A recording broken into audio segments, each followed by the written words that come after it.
pembangunan IKN di Kalimantan Utara itu, menurut saya dari sisi pertahanan itu banyak sekali kerawanan. Bertetangga langsung dengan daratan negara asing, dalam hal ini Malaysia. Kemudian sangat dekat dengan yang sekarang sedang menjadi konflik internasional, Laut Cina Selatan, Natuna segala macam. Sebenarnya Jakarta ini di samping sejarah, secara strategis juga sudah tepat, tinggal kita tata gitu. Jadi itu ada pekerjaan konyol kalau nggak bilang, ya setuju dengan kata Rocky Gerung, dan menjual kehormatan. Dia itu lulusan mana sih? Ya, kemudian lulusan maksudnya fakultas mana sih? Karena pernah pakai gelar Dr. Andes, terakhir sekarang menggunakan gelar akademis insinyur. Terus ada yang menanyakan di mana dia dapatkan itu ijazah, tidak dijawab, malah yang menanyakan masuk penjara gitu.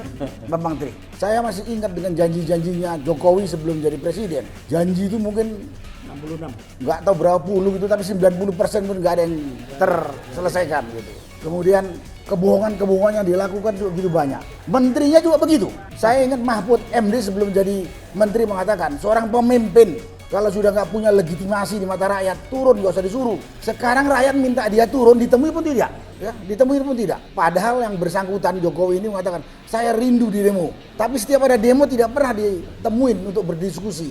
Apa sih aspirasi yang disampaikan oleh rakyat? Nggak pernah.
Ini Pak Narko itu salah satu yang membuat yang ditandatangani waktu kunjungan ke Chengdu, Cina 28 Juli kemarin adalah menyerahkan detail desain istana dan IKN kepada Cina.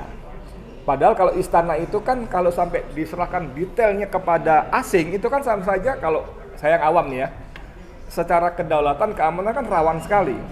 Sama aja bilang bahwa monggo saya diamat-amati, monggo saya diintip, monggo saya disadap, kan begitu. Pripun Pak Jenderal? Makasih Pak Edi. Menanggapi hal itu, kalau menurut saya satu pekerjaan konyol atau bunuh diri. Ya kalau rumah kita atau tempat kita dan seluruh keluarga kita dibangun oleh pihak-pihak yang suatu saat bisa saya tidak senang kepada kita. Ya, suatu saat bisa saya tidak senang kepada kita. Itu kan sama dengan sudah membuka semua kelemahan-kelemahan kita. Kemudian yang kedua itu menjual kehormatan dan harga diri bangsa. Banyak putra-putra daerah yang punya kemampuan yang diakui oleh dunia internasional. Kita selalu lihat di media-media itu bahwa putra-putra bangsa Indonesia itu mendapatkan award atas reputasi kemampuannya. Ini ngapain kita menyerahkan membangun negeri kita sepenuhnya kepada asing. Yang lebih menyedihkan lagi, membangun kepada hutang. Itu kan menyulitkan, kalau nggak dikatakan menyengsarakan anak cucu kita ke depan gitu. Itulah tanggapan saya. Dan pembangunan IKN di Kalimantan Utara itu, menurut saya dari sisi pertahanan itu banyak sekali kerawanan. Bertetangga langsung dengan daratan negara asing, dalam hal ini Malaysia. Kemudian sangat dekat dengan yang sekarang sedang menjadi konflik internasional, Laut Cina Selatan, Natuna segala macam. Sebenarnya Jakarta ini di samping sejarah, secara strategis juga sudah tepat, tinggal kita tata gitu. Jadi itu ada pekerjaan konyol kalau nggak bilang ya setuju dengan kata Rocky Gerung dan menjual kehormatan. Menteri Pertahanan, Mas, masa nggak baca soal seperti ini? Ya nggak tahu saya tuh, bingung saya, nggak kasih komentar saya.